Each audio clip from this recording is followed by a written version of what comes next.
Like it wasn't easy because people sort of didn't see me for who I am, and people were sort of saw me as like this pretty woman because I was I was young, I was fresh, very friendly. So no matter how hard I tried to do this restaurant project thing, whether like, I can bring my aunt from Paris or like I can do it myself, whichever concepts, people always end up putting me in the front.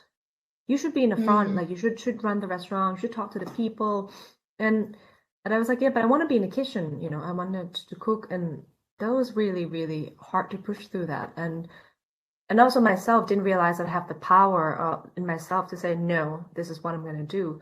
I thought and I felt that I need to do that. I needed to be in the front because that's my values, because they saw that as my values. Therefore, that was my values.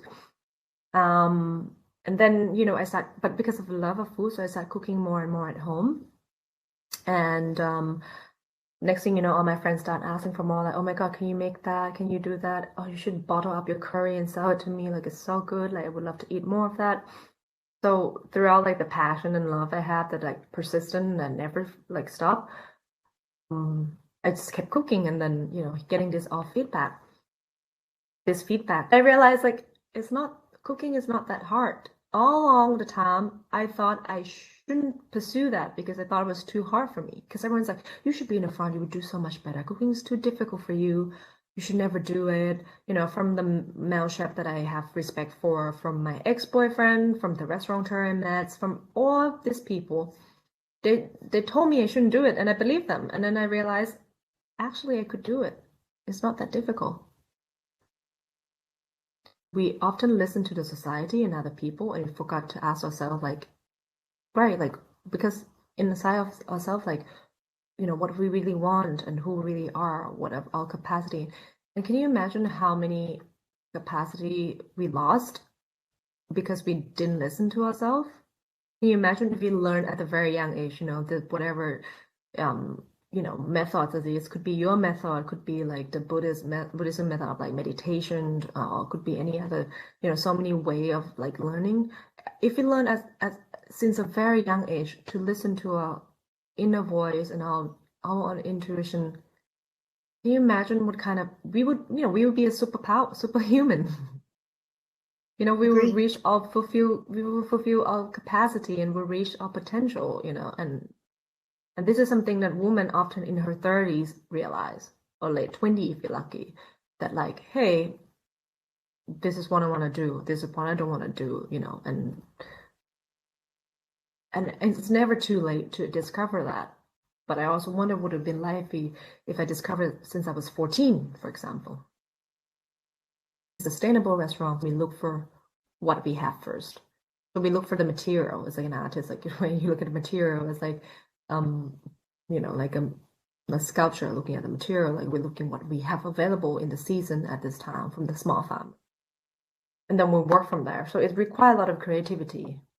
And yes, like there are times that like I'm just inspired and I have all this idea popping out and you just make all these dishes in the menu and it's wonderful. And there are times that there's nothing coming.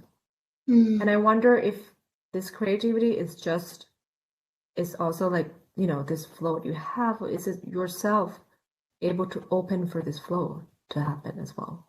And when you work a lot, when you stress, when you have so many obligations and the weather is not great, it's been, Berlin notoriously known for like being really gray and not sunny for months and months. I feel like that channel just closed completely. Yeah, I can't agree more. For me, it was one of my biggest aha moments in the last 5 years, just with teaching people how to be more intentional, how to get that flow to move. It's not just a spiritual concept.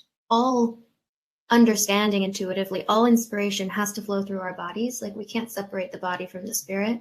So if the nervous system is overworked, if it's not regulated, if you are dead tired, you cannot translate energy, if you will, inspiration through your body. Like the body has to be a receiving vessel for that. In Buddhism, it's like we eat, even the monks that eat everything that's given to them. So it's not like they're vegan or anything, they eat everything. But they only eat 1 time a day. And they eat enough to live, not live to eat. So it's about consumer, like what nature gives you, you take and you give back. When we die, we become like, that's why we don't bury, we just burn ourselves, we throw the ash everywhere and we just disappear, and it's like a very, in a way, like very sustainable mentality. Whereas, like for example, like in the past when you eat Thai food, it's mostly like vegetable, rice, a little bit of fish, and like, usually a lot of dipping and stuff like that. So the protein actually very little and not so much. And it's interesting because when I cook, one of the feedback I often get back, in the Western world is like, oh, there's not enough meat. Like, there's not enough. I'm still hungry, for example, I have guests complain, I'm still hungry, and I go out and I see the plate. They didn't touch the rice, they didn't touch the vegetable, they only have meat. And I'm like, well, then you of course going to be hungry because it's Thai food and we eat differently. We start with the rice and we eat everything around, In the way, it's the way the spirit of Thai food always been very, you know, nature driven and very gentle to nature.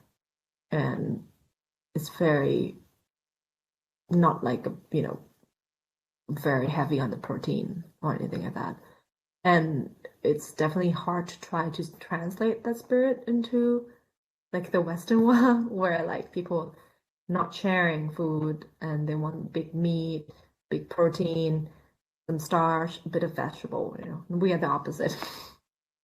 Feel like we be No, I one love with the that. plants, with the nature.